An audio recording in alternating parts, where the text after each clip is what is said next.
c'est reparti, re-PQGMS, version dans mon local. De quoi je te parle? De la pochette, là, c'est le gros bébé, c'est la grosse Bertha.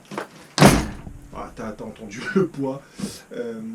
La trousse d'électricien, version plus plus. Moi, je m'en sers comme caisse généraliste. Généraliste parce que quand je vais sur un chantier, j'ai pas forcément besoin de ma caisse de plombier ou de ma caisse d'élec, qui sont vraiment spécifiques. Là, c'est le truc. Bon, après, tu les remplis avec ce que tu veux. Mais tu vois qu'en termes de compartiment, celle-là, elle a 4 grosses pochettes. Donc là, j'ai burin, marteau, ciseaux à bois. Ciseaux à bois d'ailleurs, petit tubiro de 16 pour le petit couteau. Là, l'autre tubiro, il est coincé dedans. Mais c'est un tubiro de 25. Comme ça, je viens pas abîmer le fond de la pochette. Ou même si toi, dans tes caisses ou dans une pochette, tu prends un petit bout de tubiro comme ça.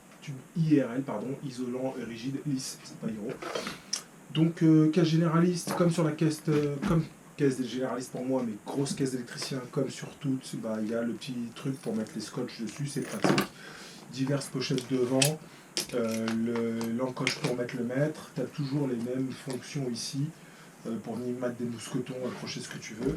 Ça, moi je mets mon VAT, mais c'est une pochette qui se règle en épaisseur. Attends, je te montre ça.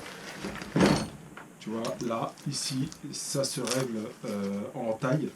Donc là, moi je dis, il est calibré juste pour... Pourquoi il fait de la lumière, lui? Il est calibré juste pour ça. Sur le côté, encore, cette fameuse pochette là, avec le rabat dont je vous parlais la dernière fois. Tu vois, où tu peux mettre des trucs et les refermer, c'est comme sur la visseuse ou sur la petite pochette d'électricien. Tu peux mettre des choses et refermer. Moi, ça me saoule.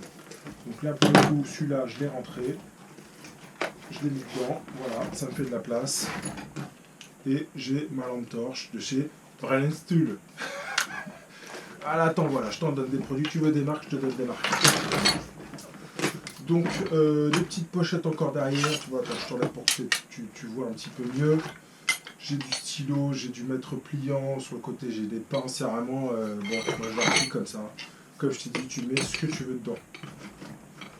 Accessoirement, j'ai l'impression d'entendre parler le JVS. J'ai dû trop manger de ces vidéos. Le plus aussi de celle-là, comme les autres, tu peux venir la poser comme ça. Et ça, franchement, c'était pas possible ça. Vu le poids de la sacoche, si t'as pas le petit rabat derrière, ça sert à rien. Tu la remballes. C'est fourni, je crois que c'est vendu avec cette petite sangle. Je sais plus où j'ai eu cette sangle-là. Je sais plus dans quelle. Non, c'est celle de la visseuse, celle dont je me sers. Je t'ai parlé l'autre jour. J'avais pas la sangle, j'en avais. Enfin, la once, j'en ai trouvé une. Là, tu as celle-là qui est un peu molletonnée, qui est pas mal. Parce que de toute façon, très clairement, tu vas pas mettre ça à ta ceinture. Quand bien même tu as la ceinture Tough Build, que je te montrerai après, tu vas pas mettre ça à ta ceinture. Tu n'es pas un américain, même avec la ceinture avec les bretelles, ça marche pas. Donc, c'était la pochette d'électricien, la XXL Mouse. Il y en a deux versions, il y en a une avec moins de pochettes, j'ai pas le nombre exact de pochettes qui est dedans, mais c'est la plus conséquente.